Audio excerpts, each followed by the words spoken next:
దేవునికి స్తోత్రం. హల్లెలూయా. Praise the Lord. Praise the Lord. మనం దేవుని యందు విశ్వాసం ఉంచుతున్నామా ప్రియులారా? దేవుణ్ణి ప్రేమిస్తున్నావా? దేవుని యందు విశ్వాసం ఉంచుతున్నావా? చెప్పండి ఒకసారి. ఉంచుతున్నావా లేదా? మరి మాట్లాడదా? దేవుని యందు విశ్వాసం ఉంచుతున్నాం, దేవుణ్ణి ప్రేమిస్తున్నాం, దేవుణ్ణి విశ్వసిస్తున్నామని, దేవుణ్ణి ప్రేమిస్తున్నామని ఏ విధంగా వ్యక్తపరచుకోవచ్చు చెప్పండి? ఏ విధంగా వ్యక్తపరచుకోవచ్చు?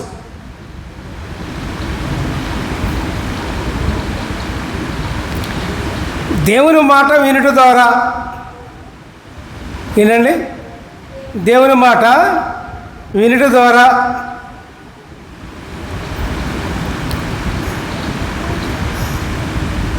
తర్వాత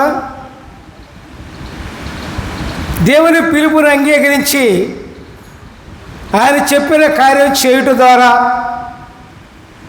ఇంకా అనేక విషయాల్లో మనం దేవుని యందు విశ్వాసాన్ని వ్యక్తపరచుకోవచ్చు. దేవునికి స్తోత్రం. హల్లెలూయా. Praise the Lord. అట్లాగే దేవునికి అర్పించు అర్పణల ద్వారా, దేవునికి అర్పించే అర్పణల ద్వారా దేవుని యందు గల విశ్వాసాన్ని వ్యక్తపరచుకోవచ్చు. దేవునికి అర్పించే అర్పణ ద్వారా మనము దేవుణ్ణి ప్రేమిస్తున్నామనే మాటని మనం వ్యక్తపరచుకోవచ్చు. ఉదాహరణకి కొన్ని చూద్దాం. మనం కయీను హేబేలు అని ఉన్నాడు కదా. హేబేలు అర్పణ దేవుడు అంగీకరించారు. దానికి కారణం ఏంటి? దానికి కారణం ఏంటండి? తన విశ్వాసాన్ని ప్రకటించుకున్నాడు. ఎవరు? హేబేలు. దేవునికి అర్పించే అర్పణ ద్వారా హేబేలు తన విశ్వాసాన్ని ప్రకటించుకున్నాడు. దేవునికి స్తోత్రం. హల్లెలూయా. Praise the Lord. ఎట్లా అర్పించాడు?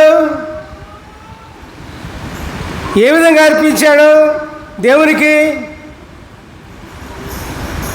హేబేలు గొర్రెలు కాచుకుంటూ ఉండేవాడు. గొర్రెలు కాచుకుంటూ ఉండేవాడు కాబట్టి ఆ గొర్రెలలో బాగా కొవ్వు పట్టినవి, బలంగా వాటిని తీసుకొచ్చి దేవునికి అర్పించాడు. పిల్లారా, దేవునికి స్తోత్రం. హల్లెలూయా. Praise the Lord. ఎందుకంటే శ్రేష్టమైన అర్పణను దేవునికి హేబేలు అర్పించడం మూలంగా తన విశ్వాసాన్ని ప్రకటించుకున్నాడు. పిల్లారా, దేవునికి స్తోత్రం.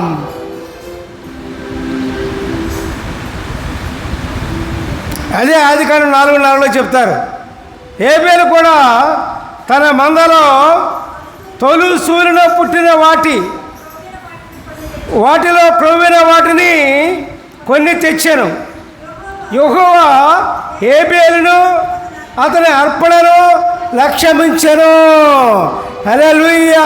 Praise the Lord. అది శ్రేష్టమైన అర్పణ.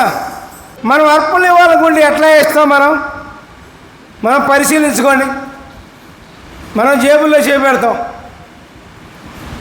ఉంటాయి కదండి, చిల్లర పొల్లర ఉంటుంది. ఇక్కడ 2-3 కాగితాలు ఉన్నాయనుకోండి, దానిలో బయట పడిన ఏందో, చిరిగిపోయిన కాగితం ఏదో చూసి ఇక్కడ వేస్తాం దేవునికి. శ్రేష్టమైన అర్పణ కాదు అది.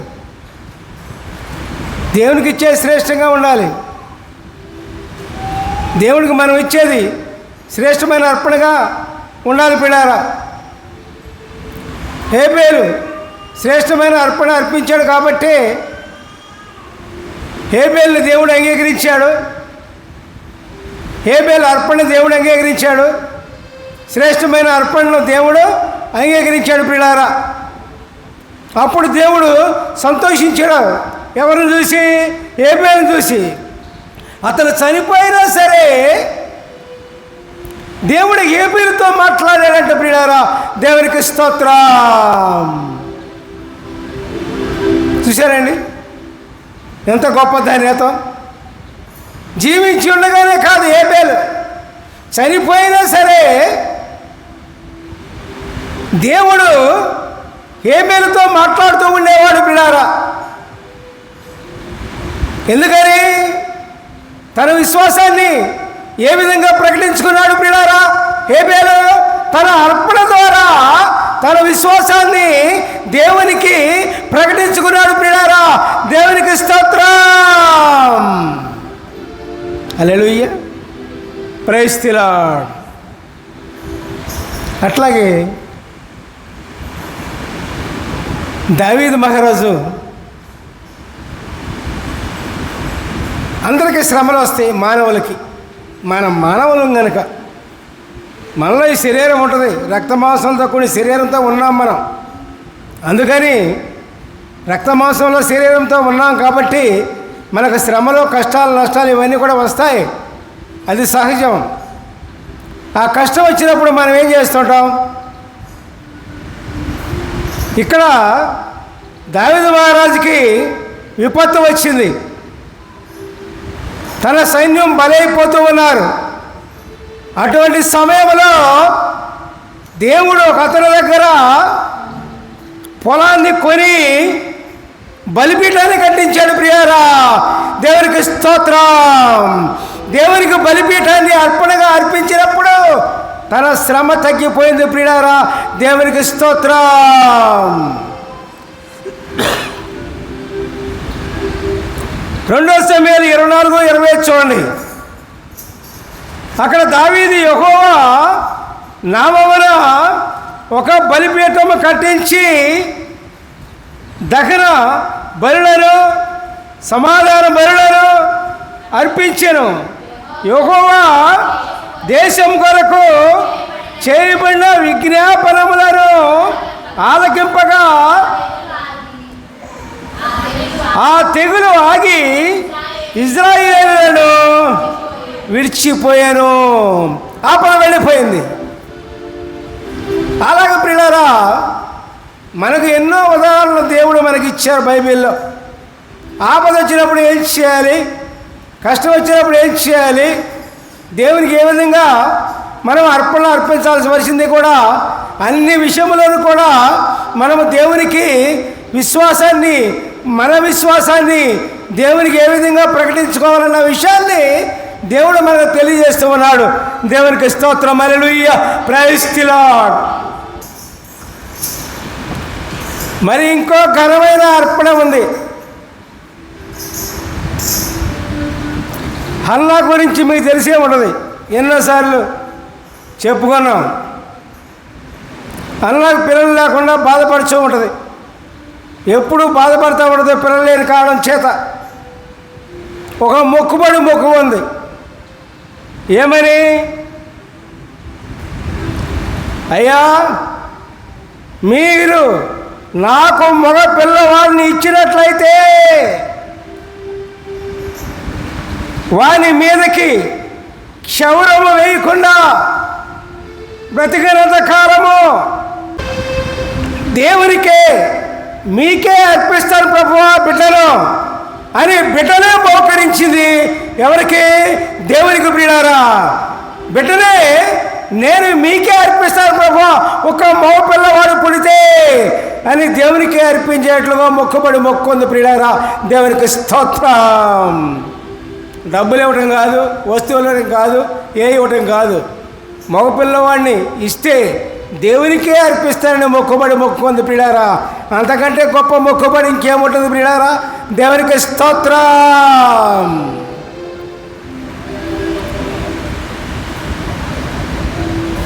బిడ్డలను అర్పించేవాళ్ళు ఎవరున్నారండి ఈ లోకంలో?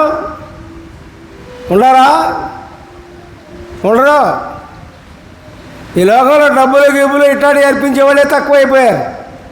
ఇంకా బిడ్డలు ఏమి అర్పిస్తారు? అర్పించరు. అన్న చూడండి ప్రియులారా, అన్న క్షౌరం కూడా, మంగళగత్తి కూడా అతని తల మీద పెట్టనంది. అంటే నాజీరు వ్రతం అన్నమాట. అది నాజీర్లు. యేసుప్రభు వారు కూడా నాజీరే. అందుకనే ఆయన ఎంటుకలు కట్ చేయరు, అట్లాగే ఉంటాయి యేసుప్రభు వారికి. సమూయేలుకు కూడా అంతే. కుమారుడు ఎవరో సమూయేలు. అదే ఇక్కడ చదువుదాం. ఇక్కడ 1 సమూయేలు 1:11 సైన్యములకు అధిపతి యెహోవా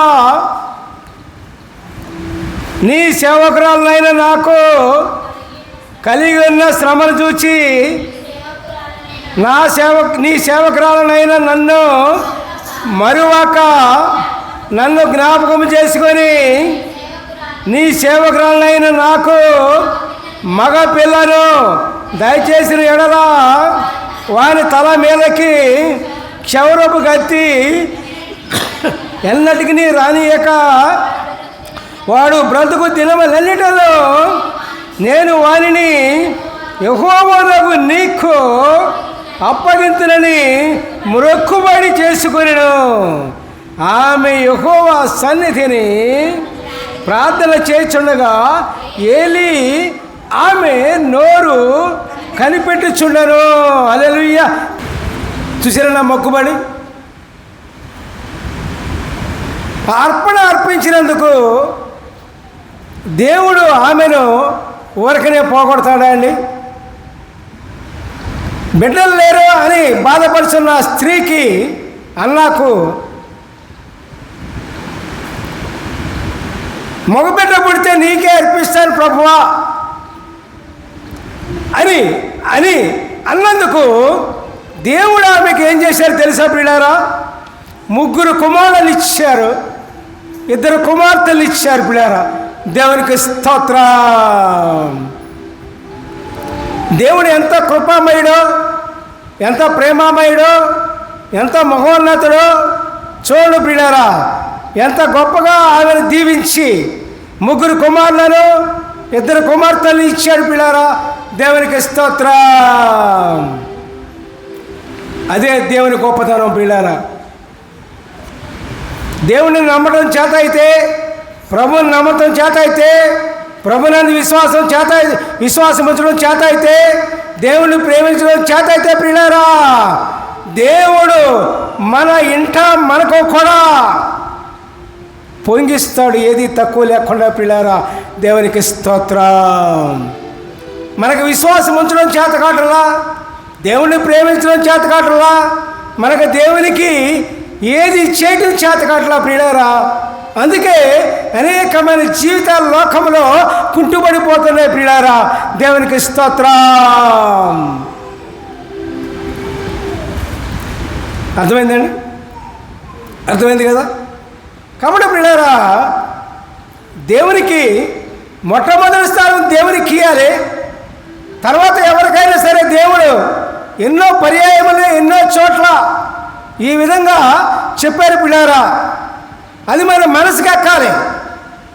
మనకు మనసు ఇచ్చింది దేవుడు ఎందుకు? అందుకే ఈ లోక విషయాలను గ్రహించడానికి కాదు, లోక మాటలను మనం చెవులో వేసుకోవడానికి కాదు, లోక క్రియలను మనము రుచి కాదు పిల్లారా. దేవుని మాటలను, దేవుని పలుకులను, దేవుని కార్యాలను ఆయన మన మనసులో పెట్టుకొని వాటి ప్రకారంగా జీవించడానికే మనకు దేవుడు మనసు ఇచ్చింది పిల్లారా. దేవునికి స్తోత్రం. హల్లెలూయా. Praise the Lord, praise the Lord, praise the Lord. కాబట్టి పిల్లారా,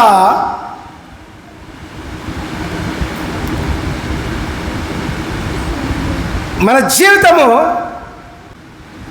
మనము దేవునికి ఎంత సమర్పించగలిగితే అంత మన జీవితము ఉన్నత స్థానంలో ఉంటుంది పిల్లారా. ఉన్నతమైన స్థానము కావాలని కోరుకోవడమే కాదు పిల్లారా, ఉన్నతమైన స్థానం అందరూ కోరుకుంటారు. అందరికీ ఉన్నత స్థానం కావాలి, కోరికలు కూడా ఉంటాయి, మంచిదే. కానీ సృష్టికర్త అయిన దేవాది దేవుని ప్రియులారా, ఉన్నతంగా ప్రేమించినప్పుడు, సృష్టికర్త అయిన దేవుణ్ణి ఉన్నతంగా విశ్వసించినప్పుడు మనకు ఉన్నతమైన జీవితానికి మనకు మార్గం సునాయాసం చేస్తాడు పిల్లారా. దేవుడి పిల్లారా, అది దేవుల్లో ఉంది, మొత్తం దేవుల్లో ఉంది పిల్లారా. దేవునికి స్తోత్రం. ఉన్నతమైన జీవితం కోరుకోగానే సరిపోదు పిల్లారా. ఉన్నతంగా దేవుని యందు విశ్వాసం ఉంచాలి, ఉన్నతంగా దేవుణ్ణి ప్రేమించాలి, ఉన్నతంగా దేవుని యందు ఉండాలి. అప్పుడు మనకు కూడా పిల్లారా ఉన్నతమైన జీవితాన్ని దేవుడు ఇవ్వటానికి, మనం అనుకున్న దానికంటే ఎక్కువగా ఇవ్వటానికి దేవుడు ఇష్టపడి ఇవ్వటానికి సిద్ధంగా ఉంటాడు పిల్లారా. దేవునికి స్తోత్రం. హల్లెలూయా. Praise the Lord, praise the Lord, praise the Lord. హన్నా దేవునికి అర్పించిన బిడ్డ ఎవరో తెలుసా అండి?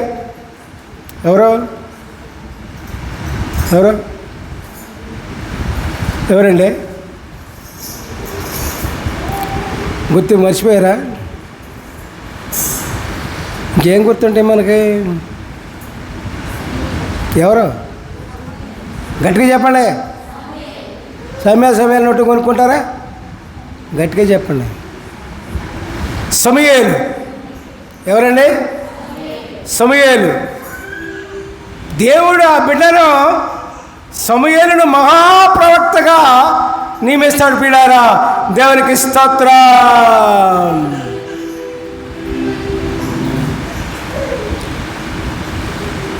ఈ లోక తల్లిదండ్రుల దగ్గర కాదు సమూయేలు పెరిగింది, ఈ లోకం మనుషుల మధ్యన కాదు సమూయేలు పెరిగింది. దేవుని దగ్గర, దేవుని సన్నిధిలో, ప్రభు సన్నిధిలో, దేవుని సన్నిధిలో పెరిగాడు ప్రియులారా. దేవునికి స్తోత్రం.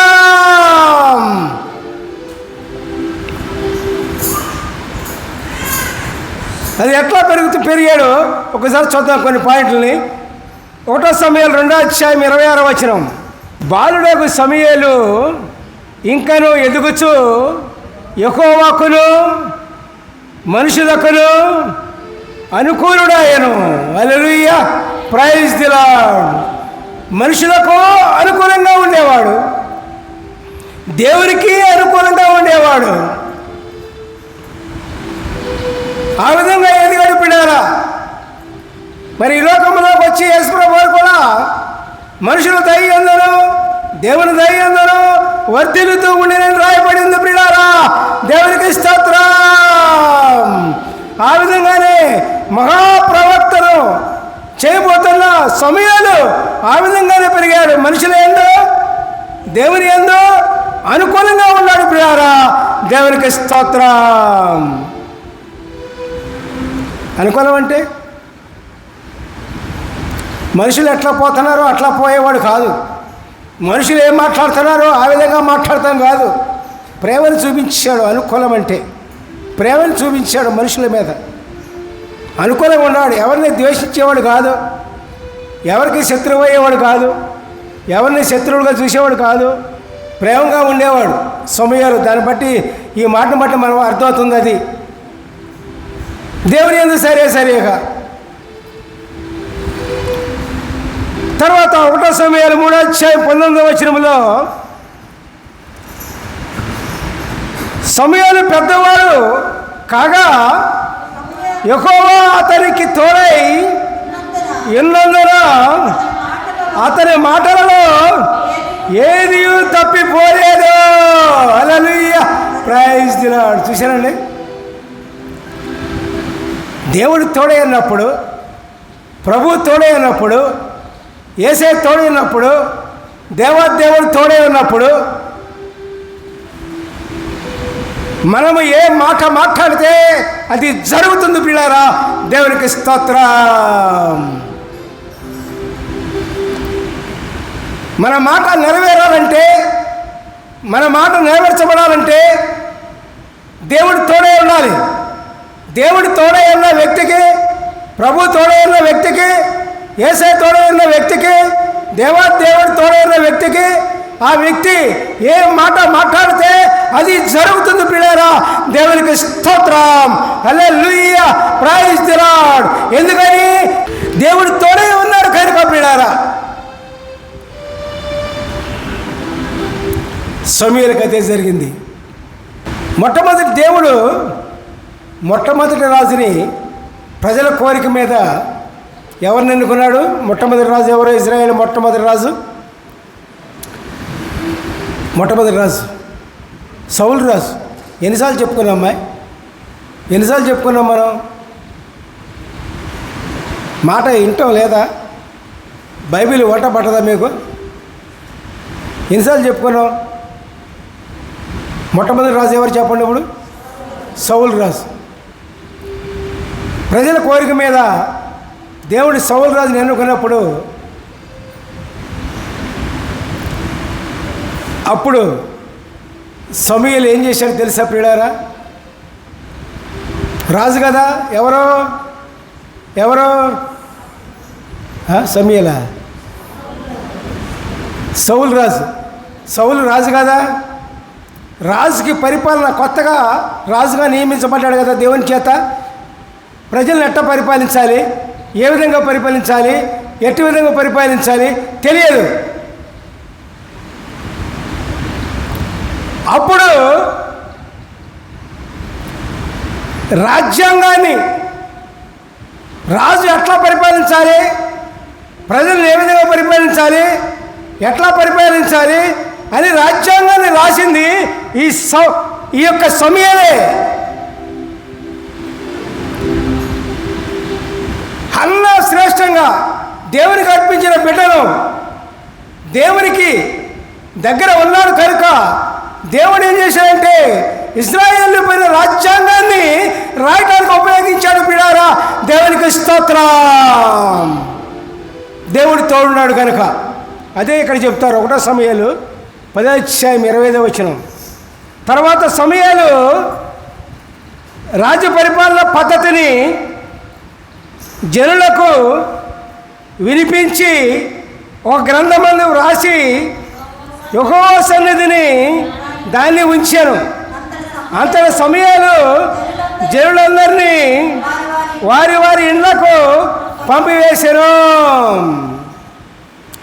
అంటే రాజులు పరిపాలించే విధానాన్ని రాసింది సమూయేలే. దేవుని జ్ఞానం చేత రాజ్యాంగాన్ని రాశాడు పిల్లారా. దేవునికి స్తోత్రం. అంత మహా గొప్ప ప్రవక్తగా దేవుడు సమూయేలుని ఎన్నుకున్నాడు పిల్లారా. అది ఎందుకు వచ్చింది అంటే దేవునికి అర్పించడం వల్ల వచ్చింది పిల్లారా. దేవునికి స్తోత్రం. దేవునికి ఇచ్చే అర్పణలో అంత గొప్ప ఘనత ఉంది పిల్లారా. నువ్వు మనసు దేవుణ్ణి ఎట్లా ప్రేమిస్తున్నావో, ఏ విధంగా ప్రేమిస్తున్నావో దేవునికి తెలియాలి అంటే నీ అర్పణ ద్వారా దేవునికి తెలుస్తుంది, నీ విశ్వాసం ద్వారా దేవునికి తెలుస్తుంది, నువ్వు ప్రేమించడం ద్వారా దేవునికి తెలుస్తుంది పిల్లారా. కాబట్టి నీ క్రియలను బట్టి దేవుణ్ణి ఏ విధంగా ప్రేమిస్తున్నావో విశ్వసిస్తున్నావో తెలుస్తుంది. కాబట్టి పిల్లారా, నీవు ఏ విధంగా ప్రేమించాలో విశ్వసించాలో అది ఖచ్చితంగా తెలుసుకోవాలి. తెలుసుకునే బాధ్యత మంది. దేవునికి స్తోత్రం. హల్లెలూయా. Praise the Lord, praise the lord.